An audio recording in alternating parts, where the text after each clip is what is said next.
Monsieur le ministre, bonjour. Après une cinquantaine d'années, la République démocratique du Congo va accéder à la présidence de l'Union africaine. Monsieur le ministre, quelle réflexion cet événement vous suggère-t-il? Bon, c'est une présidence rotative, c'est ça le principe, qui revient au CER. Les CER sont les communautés économiques régionales. La RDC est partie à 3 CER, en l'occurrence le COMESA, la SADC et la CEAC. Cette présidence, nous l'avons obtenue dans le cadre de la CEAC.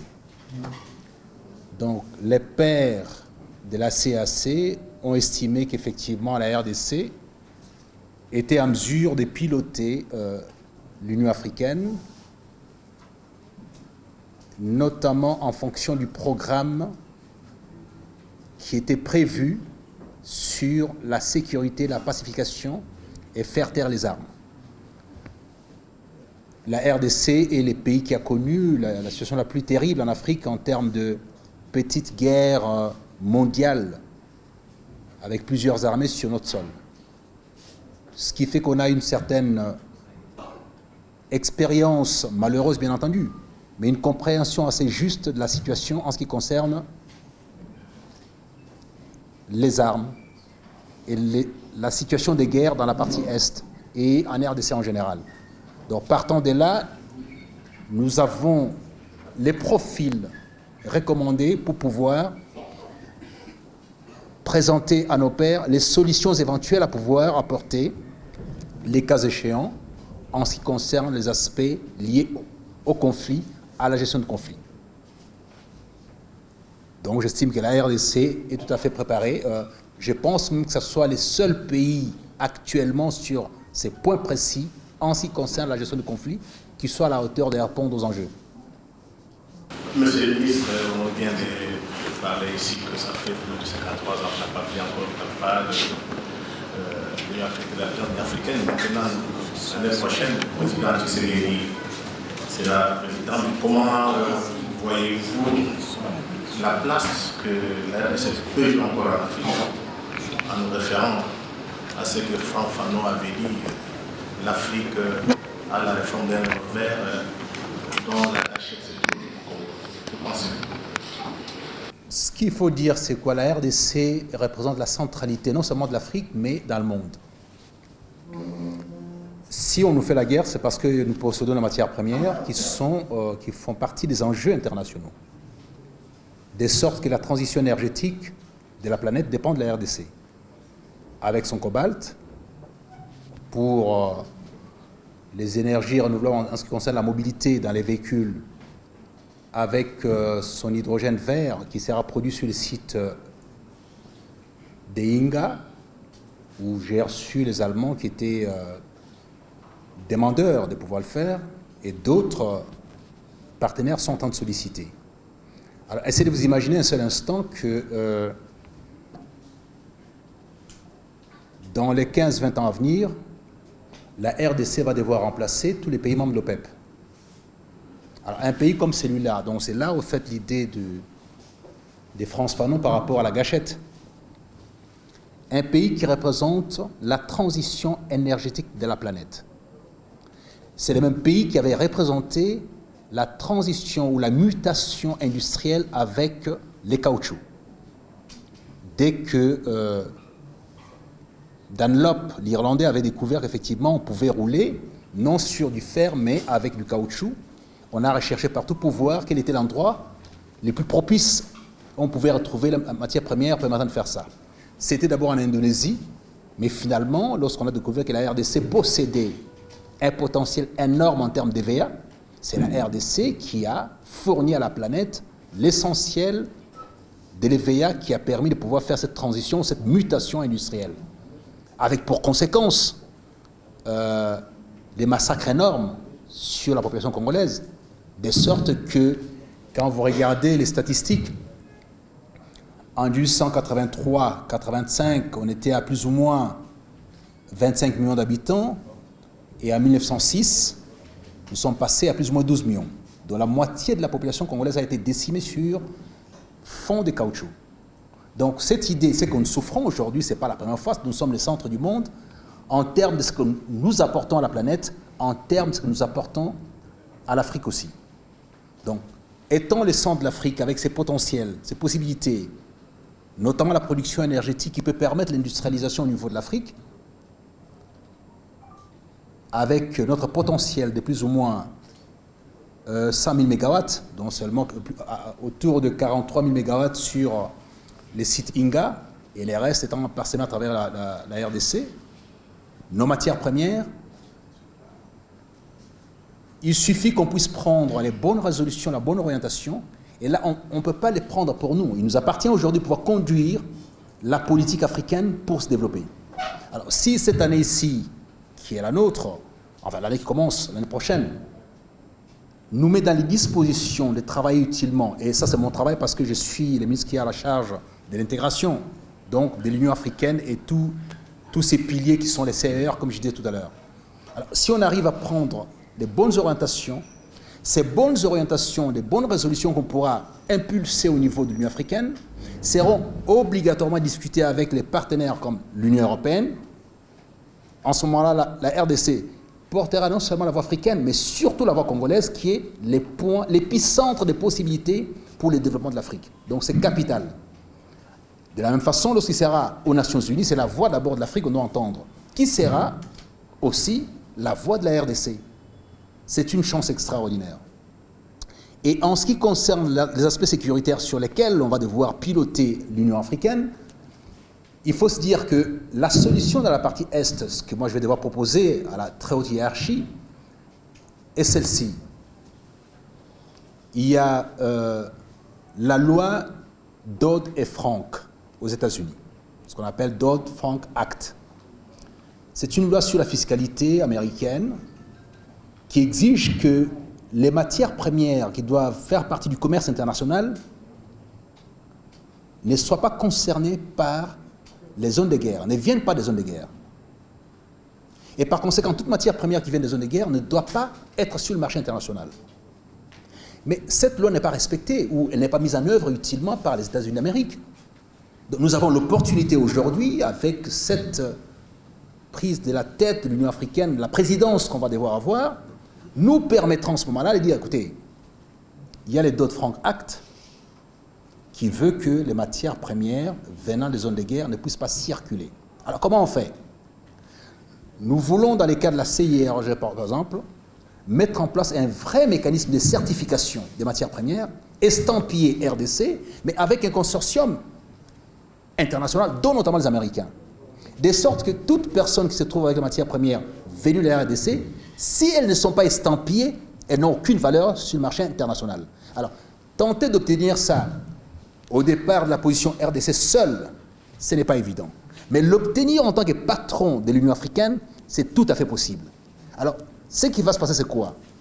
Si vous allez dans la partie Est, vous allez constater qu'effectivement, la plupart de milices et autres rébellions, en fait, tous ces criminels qui gravitent dans cette partie-là, gravitent autour des minerais. Si les minerais qui sont en train d'exploiter n'ont plus de valeur, donc ils n'ont plus rien à faire dans l'espace. Parce que ces gens-là, comme par hasard, ont des moyens de communication sophistiqués, ont de l'argent, mais cet argent est tiré de l'exploitation illégale des matières premières, en plus des tueries et tout ce qu'il y a comme méfait qui amène la désolation dans la partie Est. Vous les retirez la possibilité de vendre ces matières premières, obligatoirement, les choses s'arrêtent. Notre démarche sera celle-là. Et en ce moment-là, le vrai commerce se met en mouvement, les gens viennent pour investir utilement, avec la certification qui sera organisée, et par conséquent, nous passons à autre chose. Donc c'est une opportunité magistrale en ce qui concerne la RDC. Prochaine. On va parler d'Inga. Le projet d'Inga, c'est un projet panafricain. On est à quel niveau aujourd'hui? C'est un projet panafricain, mais il y a plusieurs phases au niveau des Inga. Inga donne le potentiel de plus ou moins 43 à 44 000 MW. qui peut servir quasiment toute l'Afrique. Mais c'est un projet qui a un coût énorme, exorbitant. Le principe, c'est que, pour l'instant, au niveau africain, nous avons des difficultés de réunir ces moyens-là. Alors, on a mis en place des mécanismes pour pouvoir commencer à résorber ces déficits en termes énergétiques et ces difficultés de réunir les finances nécessaires pour mettre en place, pour lancer le projet. Il y a plusieurs phases. Vous dites panafricain, bien entendu, qui vous en souviennent qu'on avait un premier projet panafricain qu'on appelait Westcore, qui était organisé autour de la RDC, avec comme partie prenante l'Angola, la Namibie, l'Afrique du Sud et le Zimbabwe, me semble-t-il. Mais simplement, ces projets avaient un défaut. Westcore, le nom d'une entreprise qui voulait investir pour exploiter, voulait avoir des usines de transformation d'aluminium au niveau du Congo central. Et la production espérée était de plus ou moins 2500 MW, sur lesquels Westcore prenait plus ou moins 1000 MW. Et la RDC et les autres pays devaient se partager les restes. Ce n'était pas un projet viable pour la RDC, ce qui fait qu'on a stoppé le processus. Finalement, toujours sous l'aspect, sous l'angle panafricain, on a fait un nouveau projet, un contrat entre une convention spécifique, un traité d'exploitation entre l'Afrique du Sud et la RDC. En 2013, me semble-t-il, on a signé ce traité.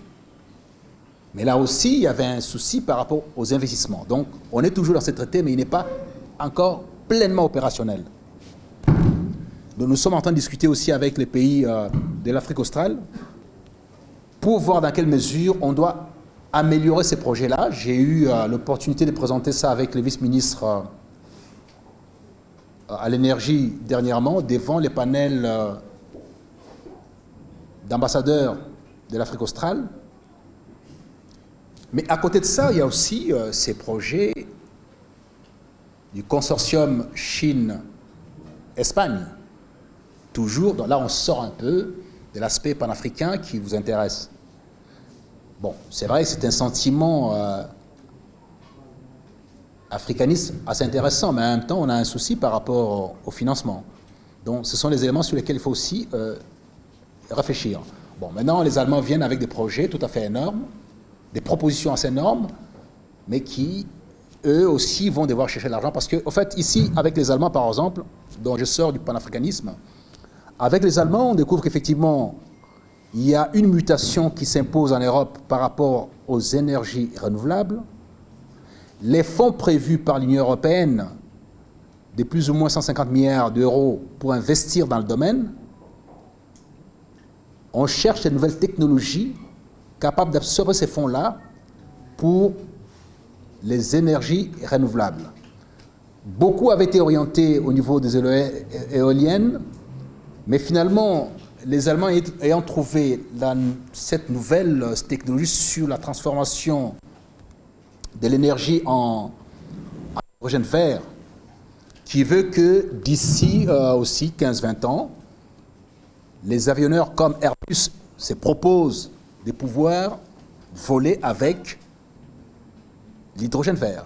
Alors vous imaginez si maintenant, dans le domaine de l'aviation, on consomme l'hydrogène vert, c'est qui donne encore plus d'ampleur à cette RDC en termes de ces sites INGA. Donc il est à la fois pour les intérêts africains, prioritairement africains, tout à fait normal, mais sur le plan de la commercialisation, de l'exploitation, on a besoin de fonds étrangers, et ces étrangers viennent aussi avec des exigences par rapport à ce qu'ils donnent, à ce qu'ils apportent. Donc nous sommes encore dans ces discussions-là, mais au Conseil des ministres passé, les ministres de l'énergie ont proposé un établissement qui va devoir gérer, donc au-dessus un peu de l'ADEPI, pour gérer maintenant les sites INGA. Ça a été accepté, ça sera mis en œuvre, et puis on aura maintenant toute la configuration exacte, domaine par domaine, secteur par secteur, comment est-ce qu'on va devoir exploiter ces sites-là, puisqu'on partira des INGA actuels jusqu'à INGA 8. Donc il y a plusieurs phases qui sont prévues par rapport à ça.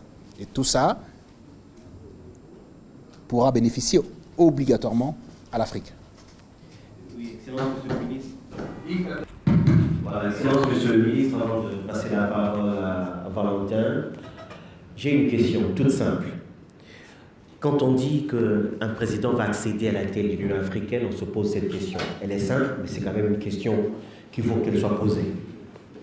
Quel est le cahier de charge d'un président de l'Union africaine, de cette organisation régionale?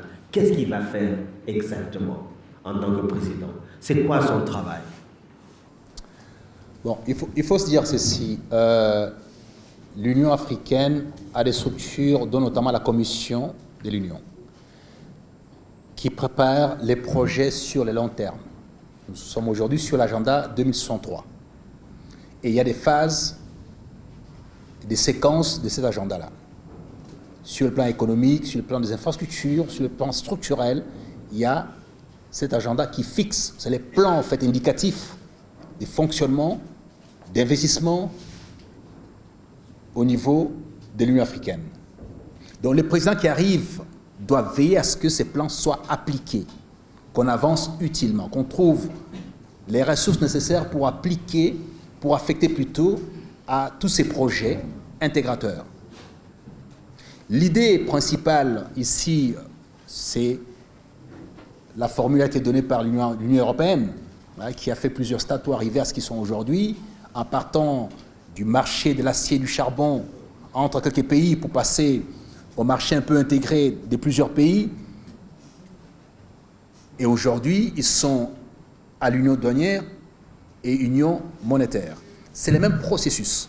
Donc, chaque étape exige un travail précis qui est déjà organisé, confectionné par la Commission. Il appartient au président qui est à la tête de pouvoir le mettre en œuvre. Bon, au-delà de ça, c'est l'aspect purement économique, structurel et intégrateur, mais maintenant il y a les aspects politiques. L'agenda politique, là, il appartient au président qui a la gestion de l'Afrique en ce moment-là, d'amener aussi l'agenda politique. Quel type de partenariat avoir avec qui, comment on fait, qui on va privilégier en fonction de ce qu'on est en train de faire. Il y a quelques années, on avait privilégié de travailler un peu plus avec la Chine et avec le Japon. Ce qui fait qu'aujourd'hui, quand vous arrivez à Addis Abeba, vous avez la structure qui accueille en fait tous nos bureaux, tout ça a été donné, ce sont les dons chinois. Et les Chinois ont fait un programme d'accompagnement par rapport aux infrastructures. On a eu aussi le Japon, dans le cas de la TICAD, mais TICAD face à l'Afrique, avec un certain nombre de projets qui intègrent notre agenda 2063. Donc, les présidents de l'Union doivent veiller à ce qu'on puisse minutieusement appliquer l'agenda, mais aussi impulser sur le plan politique. Quand je parle ici des Dodd-Frank Act, ça va mettre mal à l'aise certains pays qui sont bénéficiaires aujourd'hui de matières premières congolaises. Mais c'est un acte politique majeur. Il faut mettre ça sur la table. Il s'est avéré par exemple que les gens de la partie Est, notamment dans l'Ituri, se plaignent de voir que l'or qui part d'Ituri est transformé en Ouganda. L'Ouganda est parti des 0 raffineries, ils sont déjà à 2 raffineries. Alors que l'or vient de la RDC. Donc, si jamais il y avait un mécanisme de certification des matières premières pour savoir d'où ça vient, ben, les raffineries au niveau de l'Ouganda seraient fermées. Parce qu'ils ne peuvent pas raffiner une matière première qui n'est pas estampillée RDC et ça ne peut pas être sur le marché international. Et on l'a vu aussi avec certains reportages officiels, pas sur le net, en Suisse, où la plupart des structures qui travaillent sur l'or, c'est l'or congolais, mais qui ne sort pas de la RDC par les structures habilitées à pouvoir le faire, mais qui sort par des moyens détournés des pays voisins de la partie Est, d'où viennent les milices pour l'essentiel, pour l'exploitation illégale. Donc c'est cet agenda politique sur lequel on va devoir travailler. J'ai eu l'opportunité d'avoir été dans ces ministères comme expert, comme conseiller, à partir de 2008. Donc je connais un peu tous ces processus, on a eu ça avec les SNDP, tout ce qui se passe dans la partie Est. Toutes les règles qu'on a confectionnées de 2008 quasiment jusqu'à 2016, j'étais expert, je sais de quoi il s'agit.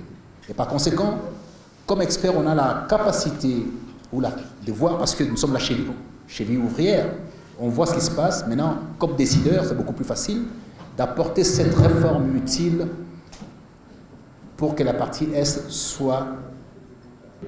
Monsieur le ministre, l'acte constitutif de l'Union africaine dit clairement que l'objectif à terme, c'est d'arriver à des États-Unis d'Afrique.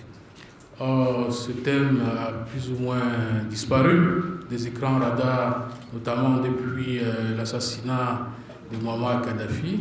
Alors, est-ce qu'on peut s'attendre à ce qu'avec la présidence congolaise de l'Union africaine, eh bien, on ressorte ce projet phare des États-Unis d'Afrique des tiroirs?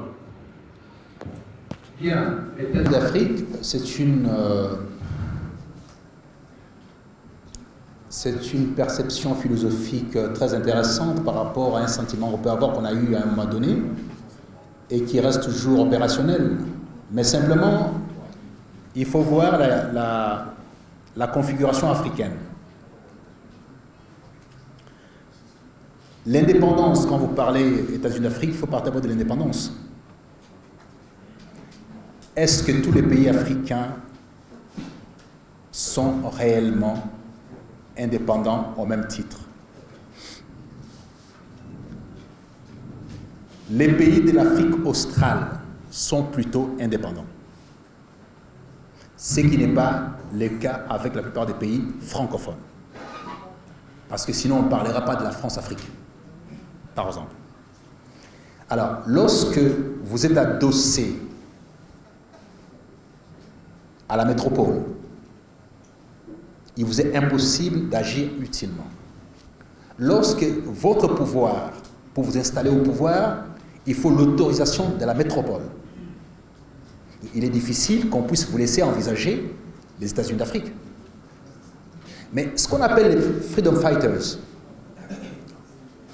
l'Afrique australe, se sont battus pendant des décennies, quasiment seuls, contre un système d'oppression terrible, dont notamment l'apartheid. Qui dit apartheid, dit l'Occident. Ce sont les Occidentaux qui ont mis en place un système de ségrégation qui a perduré, mais ils se sont battus contre eux pour obtenir leur liberté, leur indépendance, la vraie indépendance. Qui vous en souviennent,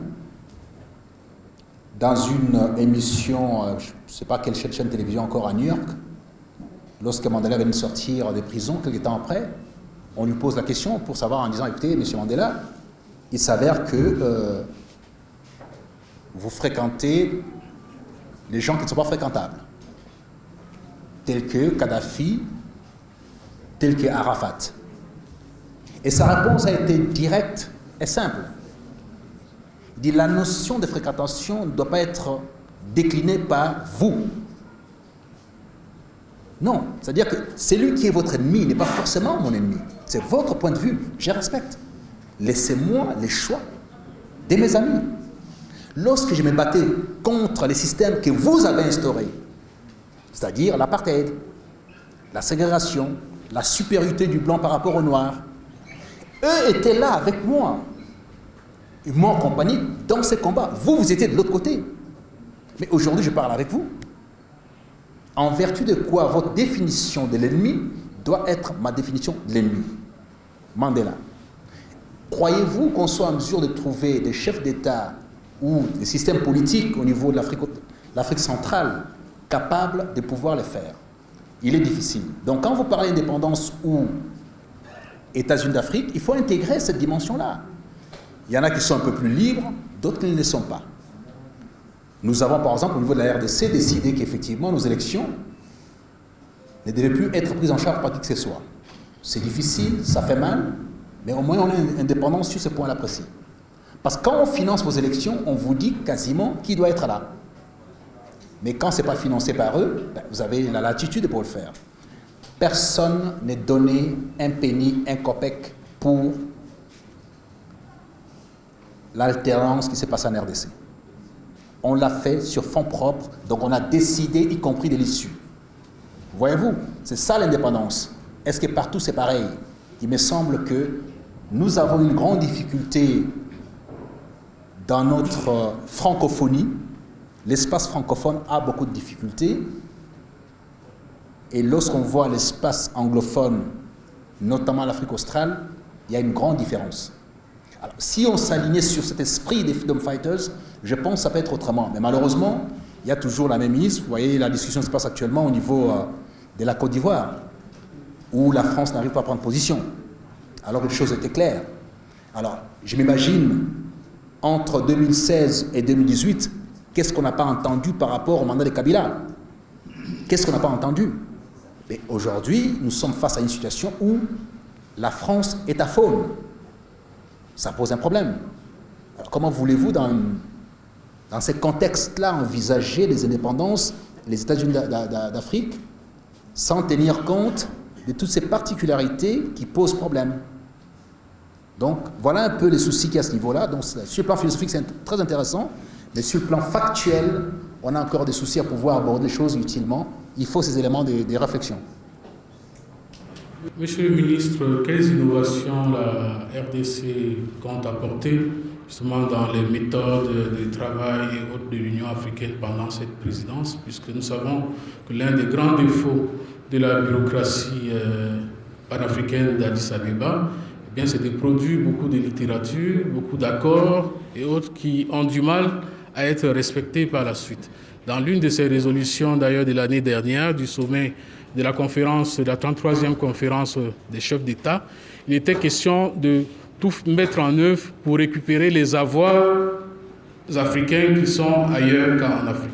Est-ce qu'on peut s'attendre, entre autres innovations, donc à voir la présidence congolaise se saisir à bras le corps de ce sujet, parce que c'est 100 milliards de dollars qui quittent annuellement l'Afrique en direction des paradis fiscaux étrangers.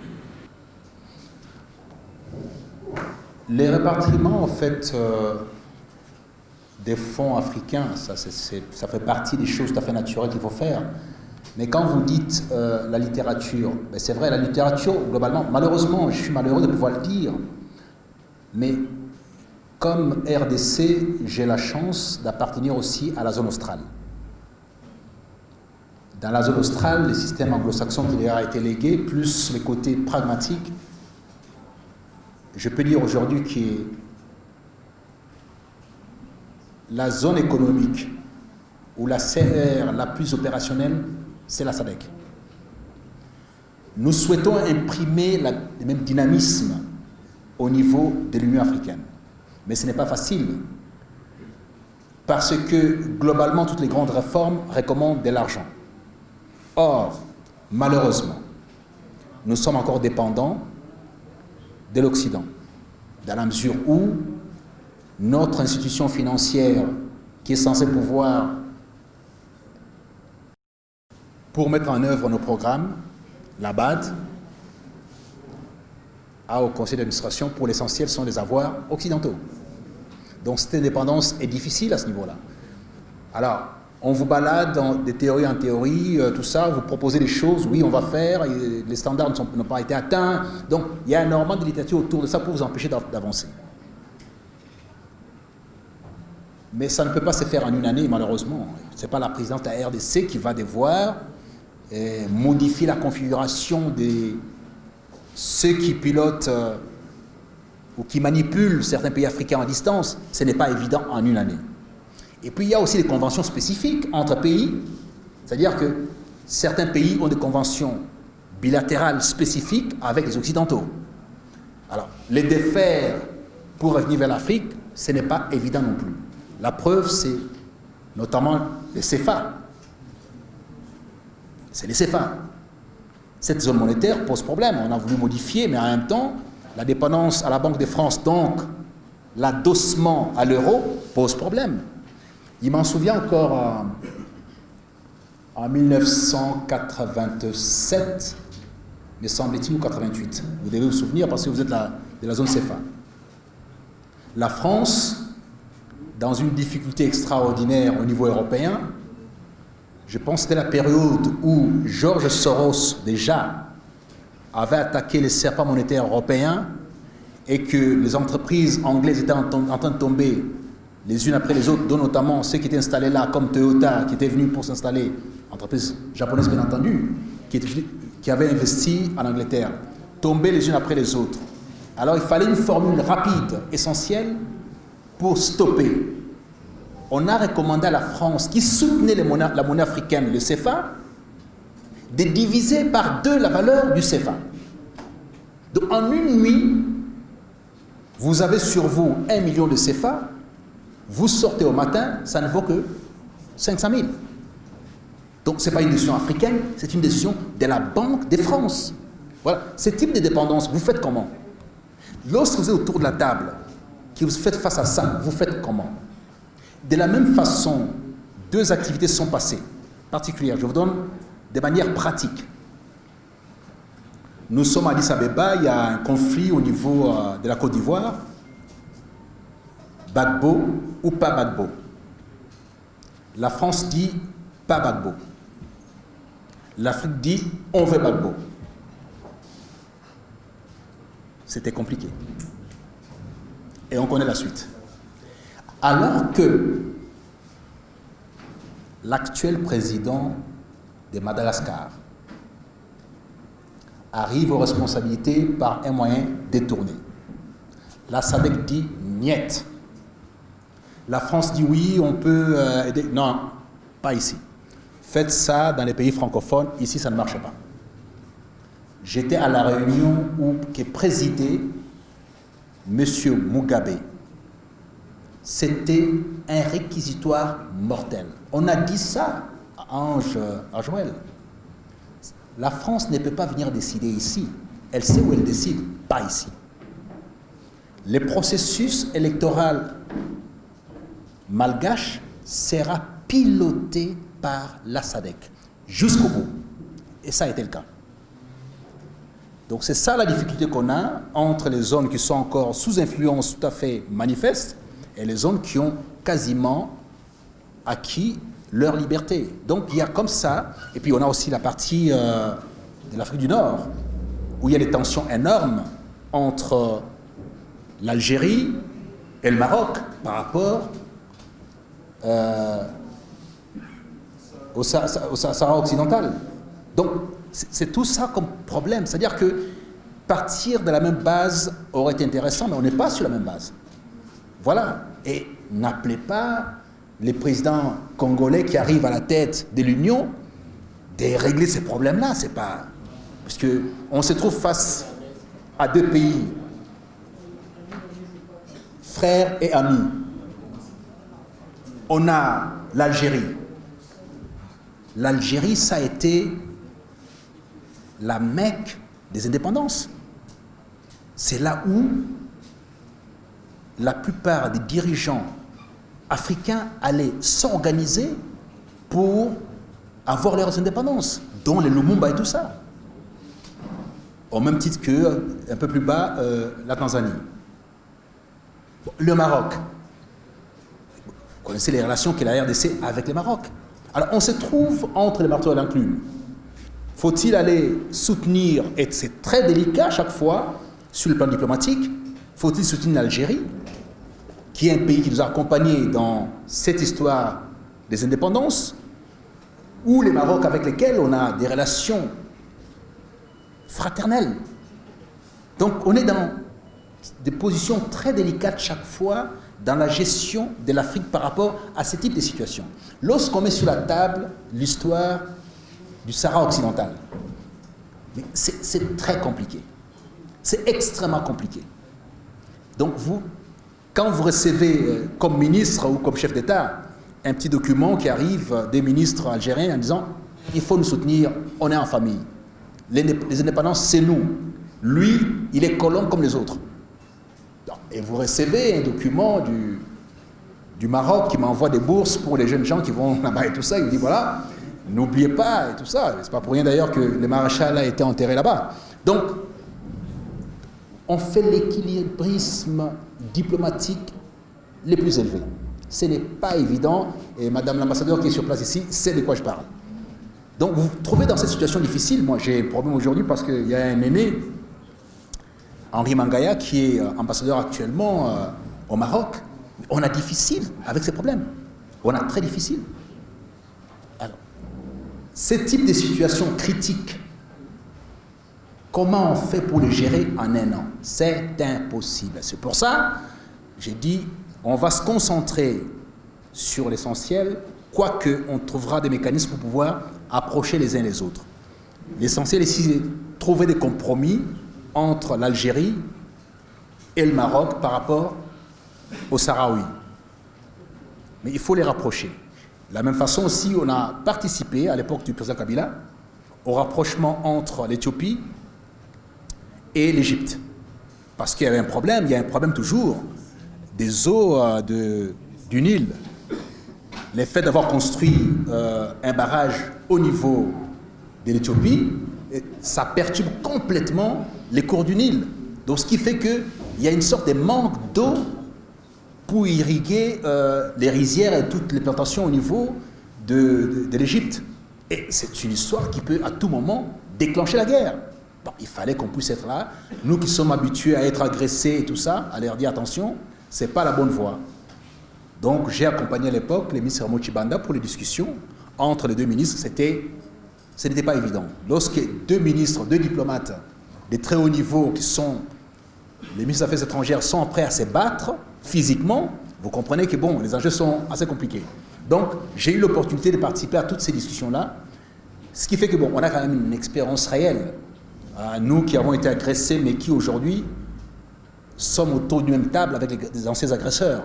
Donc on a quand même la technicité et l'approche un peu plus différente. Il y a un problème majeur que je viens de comprendre ici, dans cette salle, c'est la question de la souveraineté de nos États. L'indépendance de l'Afrique et des États africains.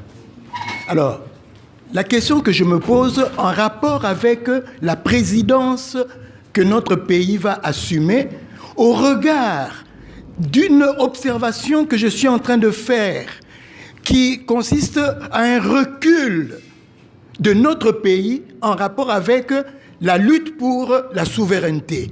C'est-à-dire recul dans ce sens que j'ai l'impression que nous rentrons assez vite, je dirais, dans des relations de dépendance vis-à-vis du Fonds monétaire, Banque mondiale, toutes ces institutions de Bretton Woods et ces pays occidentaux, américains qui nous colonisent. Nous sommes en train de rentrer avec certains indices qui le montrent assez clairement. Quelle chance donnez-vous, monsieur le ministre, à notre président qui va présider à partir de l'année prochaine l'Union africaine d'impulser un processus de libération et d'indépendance et d'autonomie économique surtout de notre continent en rapport avec l'Union africaine. Monsieur Tite Lyongui, je suis expert en suivi et évaluation sur le projet hydroélectricité. Merci beaucoup, monsieur l'organisateur. Aujourd'hui, nous parlons de l'apport de la candidature ou de l'exercice du chef de l'État au niveau de l'organe qui va gérer l'Union africaine. Monsieur le ministre, j'ai deux préoccupations. La première, tout à l'heure, vous avez fait allusion à une transition énergétique avec l'arrivée de l'énergie qu'on appelle l'hydrogène. Les développements ou le projet de cette manœuvre, est-ce que le gouvernement congolais a eu le temps de comprendre les risques? Je parle sur les ententes environnementales et sociales. Ces projets-là ne vont pas compromettre les développements de notre site hydroélectrique. Et pour aller légèrement, parce que nous parlons du Grand Inga, l'ADEPI dont vous faites allusion, c'est une structure qui devait naître après une législation parlementaire appelée loi Inga. Cette loi, aujourd'hui, est encore dans le tiroir, c'est-à-dire, ça fait partie des arriérés parlementaires. Est-ce que vous, en tant que le patron de la coopération, êtes-vous au courant? Et pour chuter, la Banque mondiale s'est retirée de ce projet avec un don de 73,1 millions de dollars, IDA, don, pour la simple raison qu'il n'y a pas eu respect de procédure. La République démocratique du Congo, il y avait 3 consortiums qui étaient restés en lice dans le cadre de passation de marché.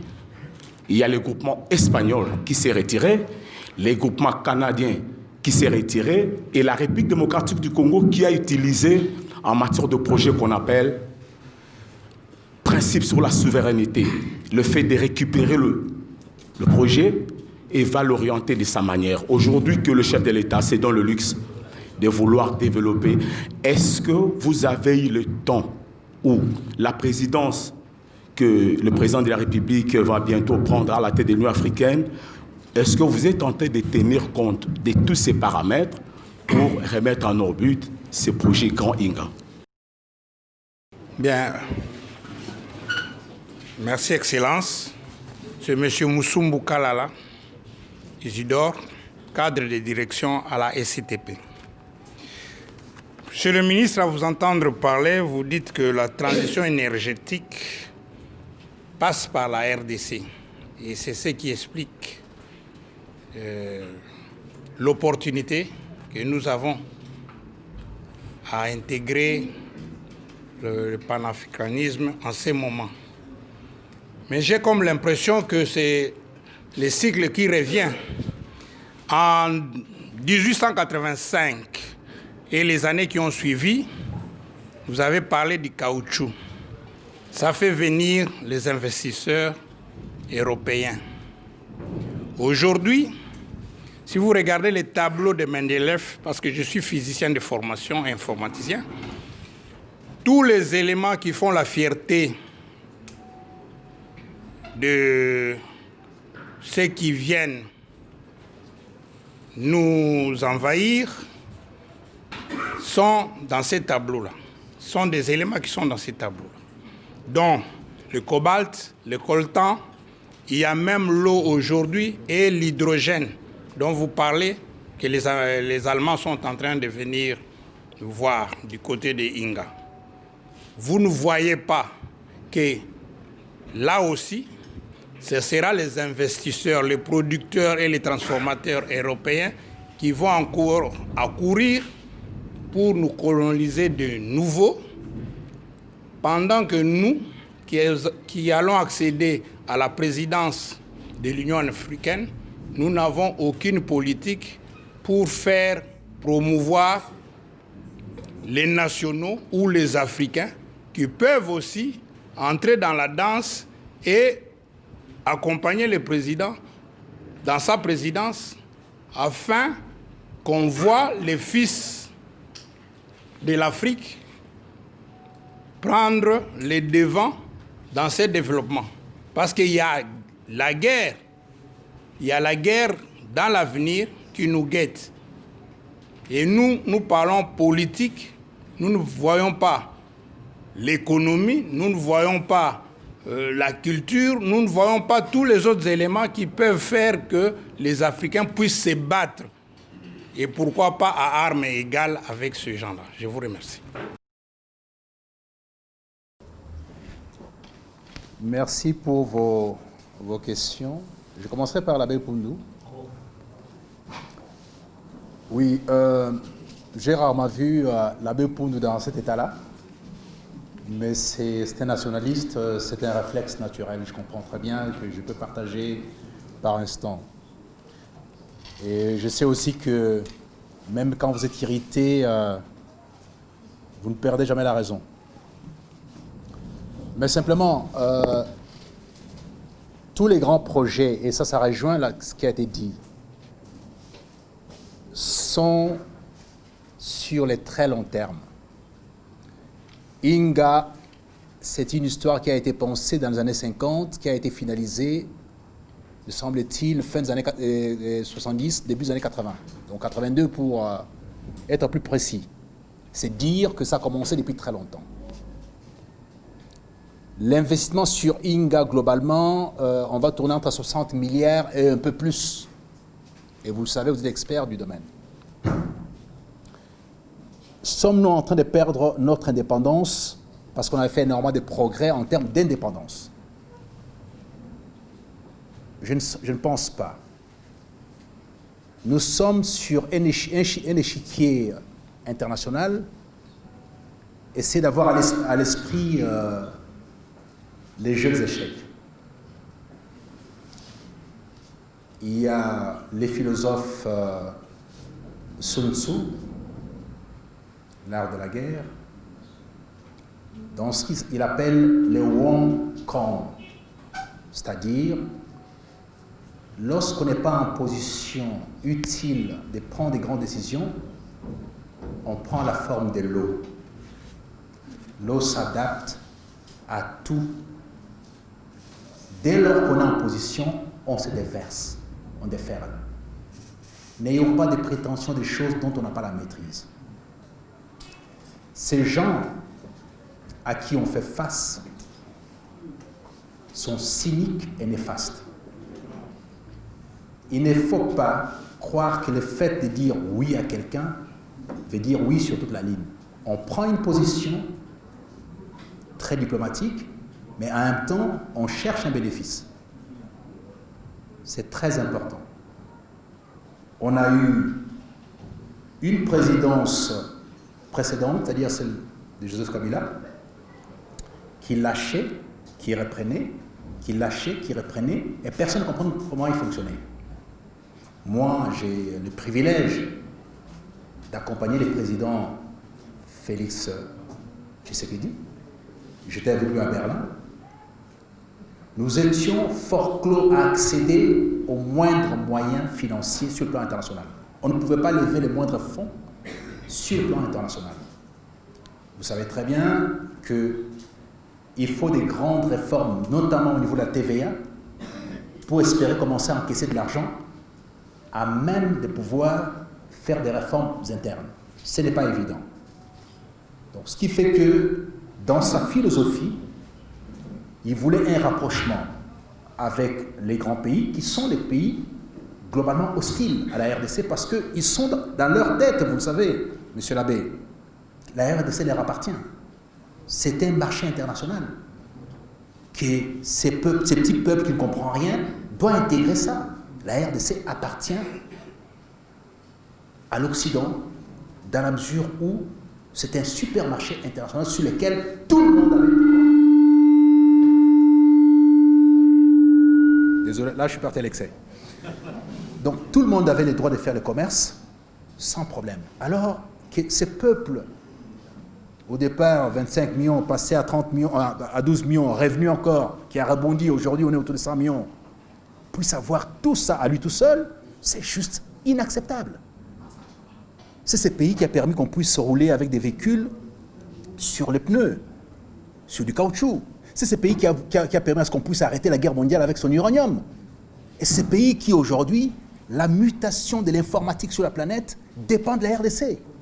Tous ces appareils qu'on tient entre les mains, ce sont les appareils qui sont tirés des matières premières RDC. Le jeudi passé, on discutait encore d'histoire des terrils au niveau du Katanga. Mais ces terrils, dont nous on croyait que c'était des déchets, mais c'était rempli de matières premières précieuses, dont notamment le germanium et tout ça. Donc on dit, mais ces pays a tout. Monsieur Isidore, on a explosé les tableaux de Mendeleïev. Mendeleïev, le tableau périodique, est complètement dépassé. La RDC a explosé ça. Alors, un pays comme ça, qui est le pays, parce que, vous savez, à mes heures perdues ou à mes heures principales, je suis écrivain, Dieu est congolais. Vous ne pouvez pas donner autant à un même peuple dans le même espace. C'est hallucinant. C'est pour ça qu'on nous tue, on rebondit. On veut nous attaquer, on pense qu'on va se séparer. Non, on reste toujours unis. Mais on a intérêt à pouvoir avoir conscience de ça. Il y a quelque chose qui nous manque. Nous ne sommes toujours pas dans une option de dire les autres. Mais à notre niveau, à nous, est-ce que nous avons suffisamment solidifié notre identité nationale, notre unité nationale, l'âme congolaise? C'est bien de vouloir dire, ils vont nous convertir en ceci, ils vont nous occuper, on n'est pas indépendant. Est-ce que vous avez l'indépendance d'esprit de dire que celui qui est à côté de vous, c'est votre frère et jamais l'attaquer? Parce que quand on envoie toutes ces brigades de la mort, ça ne calcule pas. Dans la partie Est, enfants, femmes, hommes, tout ça est décimé. On ne dit pas que bon, lui est swahiliphone, lui est swahili, lui est... Non, c'est congolais, il faut raser. Donc, si cette conscience-là, c'est ce qui nous manque beaucoup. C'est-à-dire que ça me rappelle aussi les textes qui parlent de la servitude volontaire. Étienne de la Boétie. Qu'on n'arrive pas à comprendre que RDC unis, on a la capacité de pouvoir résister comme les autres, contre les autres.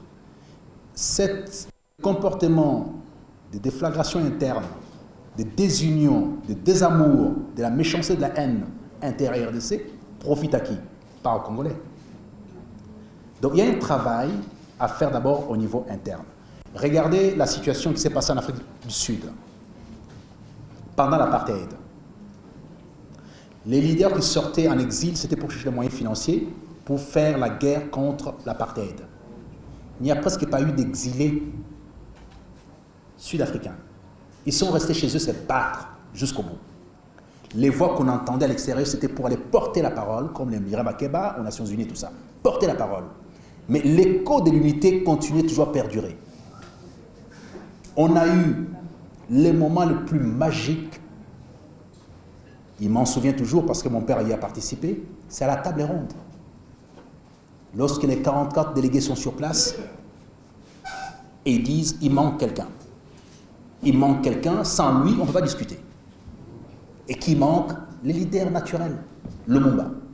Donc on a dû les sortir des cachots pour les ramener et qui participent à la discussion. Parce qu'on savait très bien qu'au terme de l'élection, d'ailleurs organisée par la Belgique, parce que l'élection n'était pas tenue par les Congolais, c'était par la Belgique eux-mêmes qui ont supervisé et donné les résultats. Même en tentant de tricher, ça n'a pas marché. Le Lumumba a gagné. C'est vous dire que quand on a cette unité-là, l'indépendance prévue pour 80 a été obtenue 20 ans plus tôt. Alors, qu'est-ce qu'on a fait depuis 60 ans aujourd'hui? On s'est mis les uns contre les autres.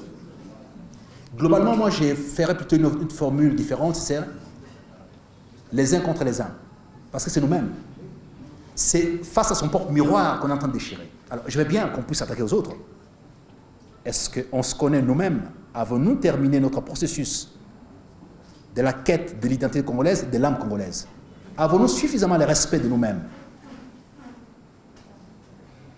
Si on arrive à entendre un peu mieux l'hymne national, à comprendre sa substance et à vivre ça dans sa chair, pas en tant qu'un chant basique, dans sa chair, on passera à autre chose. Je pense qu'au niveau politique, par exemple, ce que je vois la plupart du temps, je suis complètement par terre.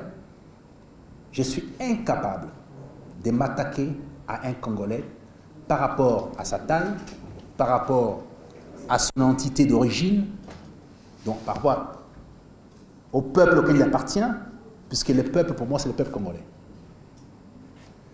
Alors, si cette démarche n'est pas encore faite, évitons de pointer les doigts. On n'est pas en mesure d'attaquer seul, tant qu'on n'a pas solidifié notre position, notre âme congolaise, notre spiritualité. Puisque pour l'instant, ce qui préside l'existence RDC, c'est la spiritualité de la haine, du mépris, de la violence, de l'animosité, de la jalousie, de l'envie. Comment voulez-vous qu'un peuple qui passe son temps à produire de la bêtise et de l'envie puisse être en mesure de se concentrer sur ce qu'il est? C'est impossible. Donc, l'enfer n'est pas les autres en RDC. L'enfer, c'est nous-mêmes d'abord. Voyez-vous? Parce que Et regardez, je dis l'instant d'unité, un seul instant d'unité des jeunes gens, pas diplômés du tout. Aujourd'hui, ici, dans cette salle, c'est des licenciés, des docteurs et tout ça. La RDC en surchauffe en termes de diplômés. Mais en même temps, en surchauffe en termes de bêtises. Parce que les jeunes gens des années 60 ont été capables d'une transformation, d'une transcendance extraordinaire pour avoir l'indépendance. Ici, l'intérêt, c'est que quand je vais critiquer tel, je serai applaudi.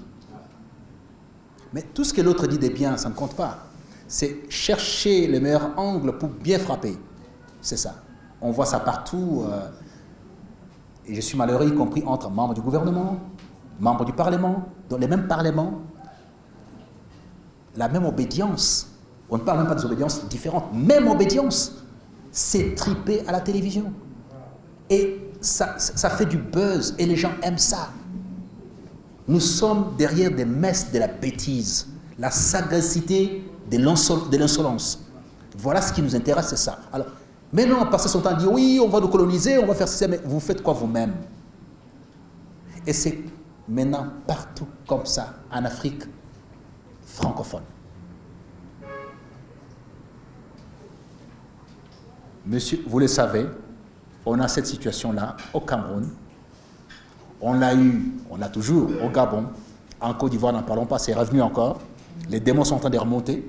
On ne sait pas ce qui va se passer demain.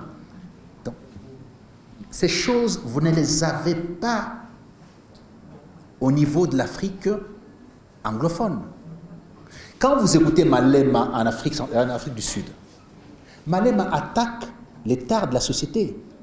Il n'attaque pas les Zoulous, les Tsotsa. Non, il attaque les tares de la gestion.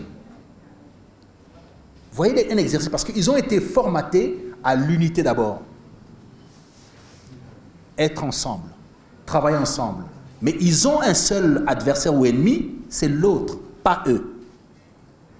C'est pour ça que, à l'avènement de Mandela, ils ont tenté une opération entre deux tendances, deux peuples, les deux grands peuples qui forment l'espace sud-africain. Mandela a dit non, c'est la plus grande erreur à ne pas faire. Ils ont déposé les armes.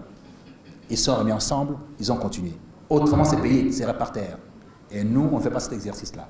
Donc, je suis bien pour l'indépendance, mais commençons par réfléchir d'abord nous-mêmes. On ne peut pas être indépendant si on n'a pas suffisamment été indépendant avec la haine, si on ne s'est pas défait de la haine du Congolais. Et nous sommes dans une période aujourd'hui où je suis affligé. Donc, il y a dans un texte d'un artiste musicien, Leonard Cohen, qui parlait de la Deuxième Guerre mondiale et des situations difficiles au niveau de l'Amérique, il dit « First we take Manhattan, then we take Berlin ». On n'a pas encore pris Manhattan. Comment voulez-vous qu'on aille prendre Berlin? On doit régler les problèmes internes d'abord ici aux États-Unis. Donc on a un problème d'identité nationale. C'est sérieux. On est là à regarder l'extérieur. Ils ont fait ça, ils nous font ça. Et surtout ce côté, les Rwandais ont fait. Déjà, un grand qui passe son temps à se plaindre parce qu'un petit l'a attaqué, c'est honteux. J'ai du mal. J'ai croisé un militaire, un jeune militaire qui avait plus ou moins 30 ans, il y a une vingtaine d'années, qui sortait de West Point, aux États-Unis. Donc c'est la grande école des officiers. Et puis on était à un dîner avec lui à Bruxelles. Et puis on parlait, il me dit, bon, ben, il parlait à la fois anglais, français, allemand, parfaitement. Il me dit, vous êtes congolais? Je dis, oui, je suis congolais. Il se met à rire. Il dit, on m'a demandé de faire un travail sur la situation de la région des Grands Lacs. Alors, j'ai vu énormément des rapports qui arrivaient aux États-Unis, voilà, les Rwandais font ceci, les Rwandais font cela et tout ça. J'ai dit, oui, ben, très bien. Et alors, je devais identifier en fait la cartographie de ces pays. Il dit, les Rwandais où? C'est ça les Rwandais. Il y a combien d'habitants? À l'époque, on parlait de 5 millions d'habitants. La RDC où? C'est tout ça. Il y a un problème. Il dit, mais c'est comme si les Nicaragua, on allait se plaindre aux Nations Unies parce qu'on aurait été attaqué par les Nicaragua. Voyez-vous la situation? Ce qui fait qu'il y a un moment donné, il faut faire attention à la présentation des choses. En se regardant dans le miroir, est-ce qu'on a le droit de dire cette chose-là parce que nous ne sommes pas suffisamment intégrés nous-mêmes et qu'on n'a pas suffisamment mis en perspective l'identité nationale et que la faute c'est l'autre. Non, la faute, l'enfer c'est d'abord nous-mêmes. Voyez-vous, c'est ça les problèmes qu'il faut d'abord résoudre. Quand on aura résolu ça, c'est là que partira la vraie indépendance du Congolais. Parce qu'en ce moment-là, son identité lui exige d'intégrer que Dieu est Congolais, chaque Congolais est le fruit de Dieu, et par conséquent, cette unité particulière, comme les enfants d'Israël, ne peut pas être démontée. Donc on est face aux autres, pas face à nous-mêmes, alors on peut résister à n'importe quel oppresseur, défendre nos positions à l'unanimité. Ne plus jamais aller dans les ambassades pour les solliciter quoi que ce soit, mais régler le problème entre nous. Là, c'est l'indépendance. Maintenant, sur l'histoire du site Inga,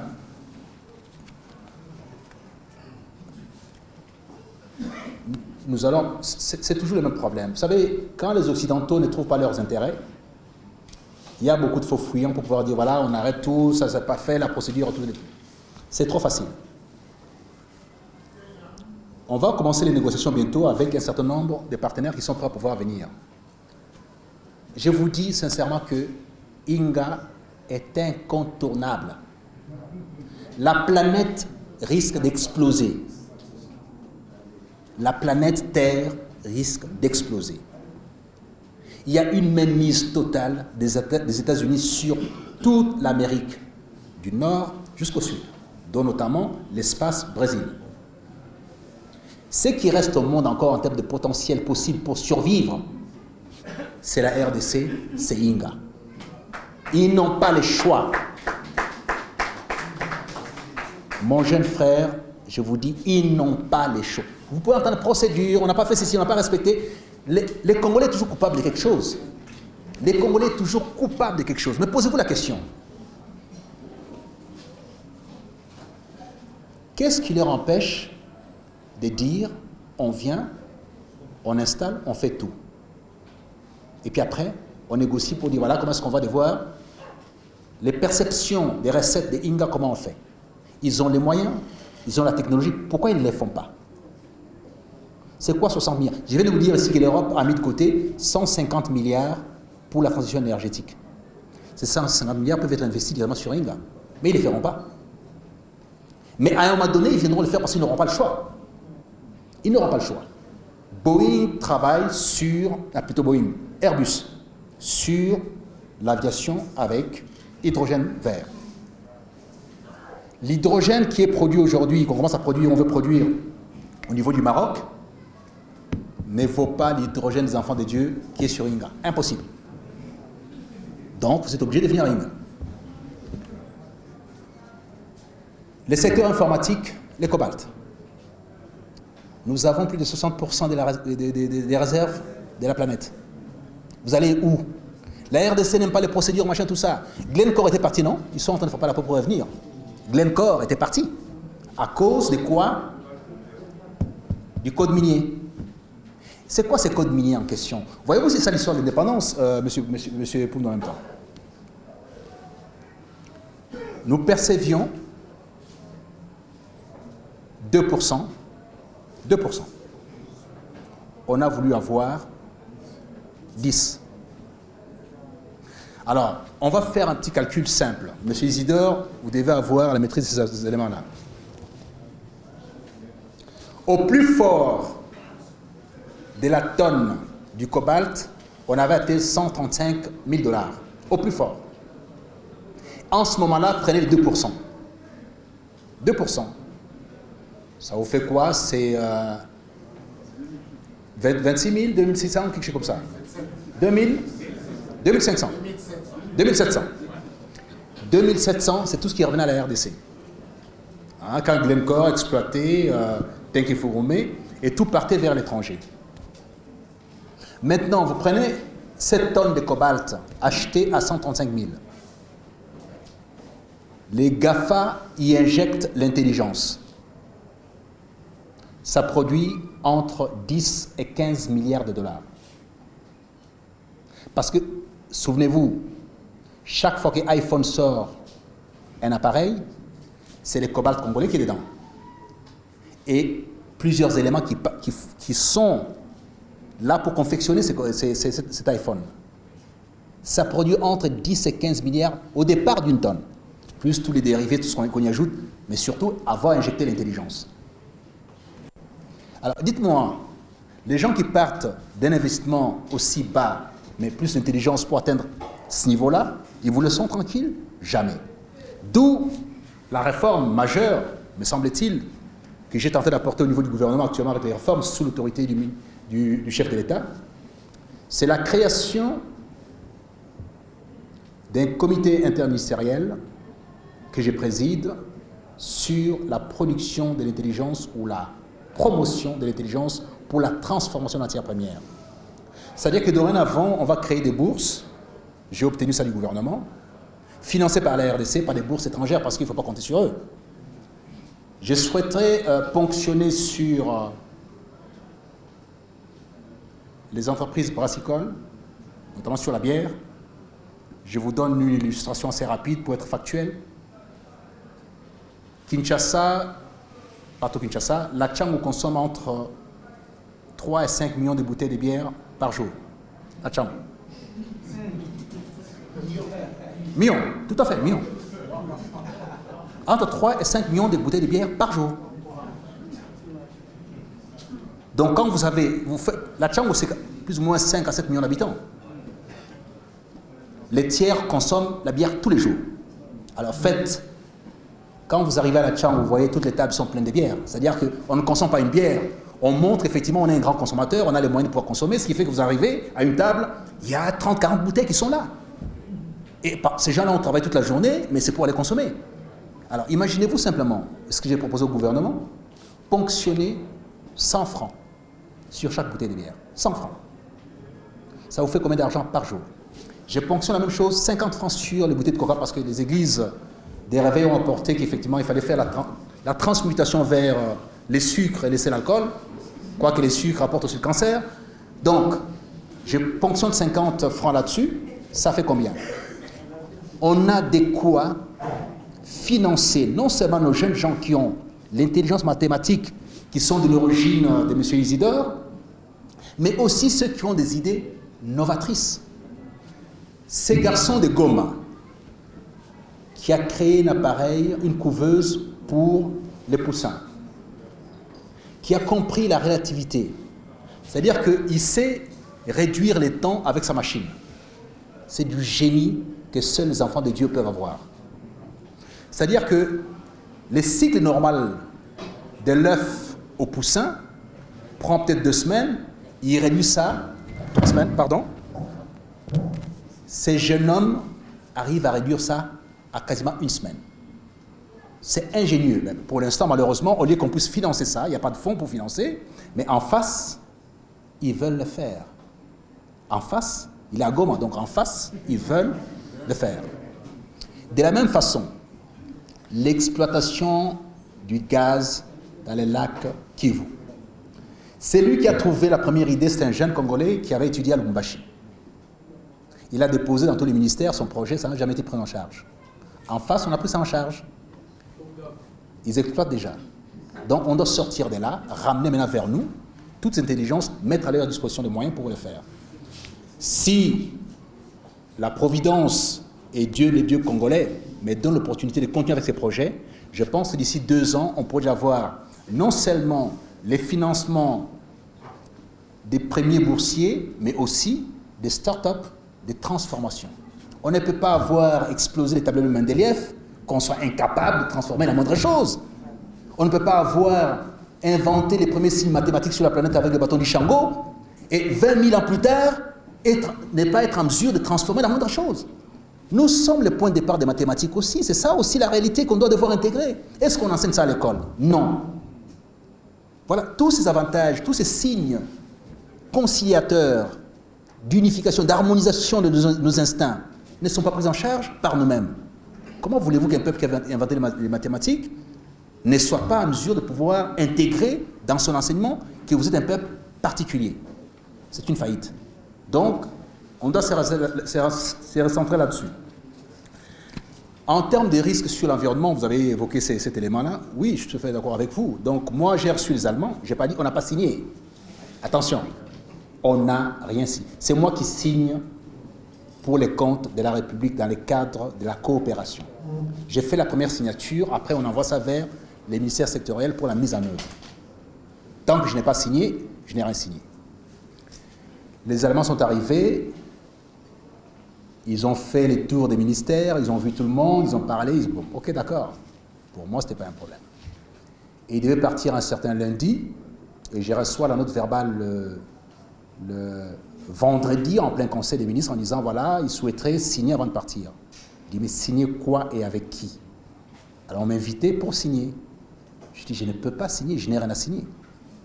Signer exige, que j'ai eu les documents, que j'ai transmis à tous les ministères sectoriels, qu'on ait expertisé, évalué, et ce sont les négociations qui prennent un certain temps.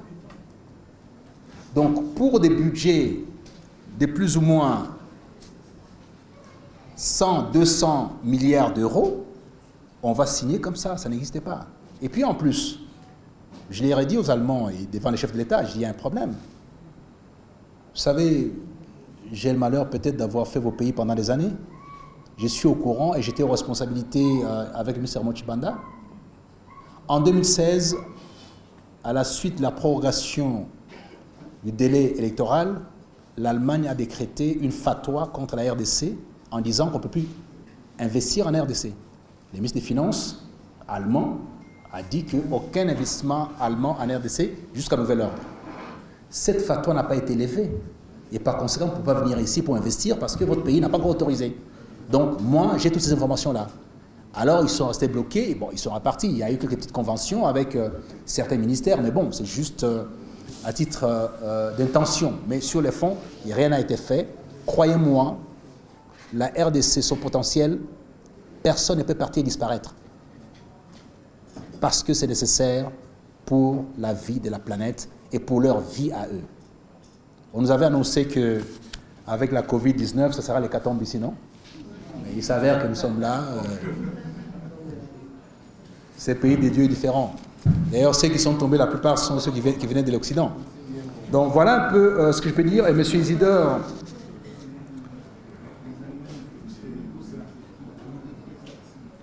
je pense avoir emballé en même temps vos préoccupations dans les réponses globales. J'ai été un peu long, mais c'était aussi nécessaire pour la pédagogie.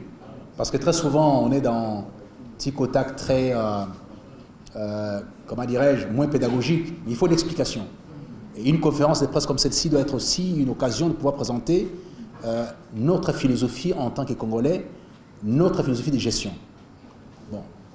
Penser avant d'agir, c'est quelque chose d'essentiel.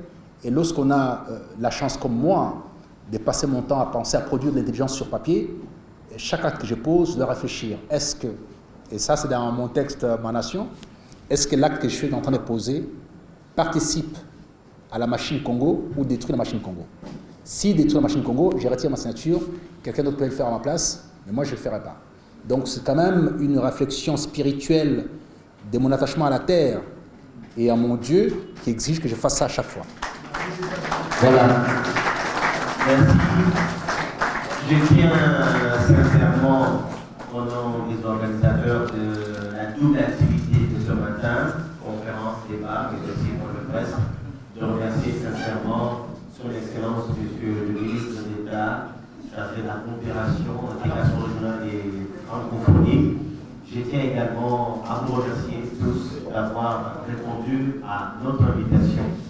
Je passe la parole à Frédéric pour la conclusion. Le ministre a tout dit. Il est plus révolutionnaire que moi. Nous pensons que c'est un début. Dieu ne nous a pas créés pour être dominés. Il faut un nouveau leadership, surtout pour les jeunes. Actuellement, il y a un débat sur les rapports mapping curieusement, à Kinshasa, les gens dansent. Ça pose un problème très sérieux. Et les autres se posent la question, est-ce qu'à Kinshasa, il y a encore des élites? Donc, les mois prochains, on va encore vous inviter pour faire un débat sur les rapports mapping. Ce n'est pas normal que les autres parlent à notre place. Inconcevable. Mais quand il s'agit de politiques politiciennes, des gens s'insultent, ils vont marcher, ils ne savent même pas ce qu'ils cherchent. Donc, je ne suis pas contre les politiciens. Mais il faut que chacun fasse son travail. Nous ne sommes pas des politiciens. Les politiciens font leur travail. Nous, en tant que peuple, nous organisons pour que les choses marchent. Donc, on vous attend le mois prochain.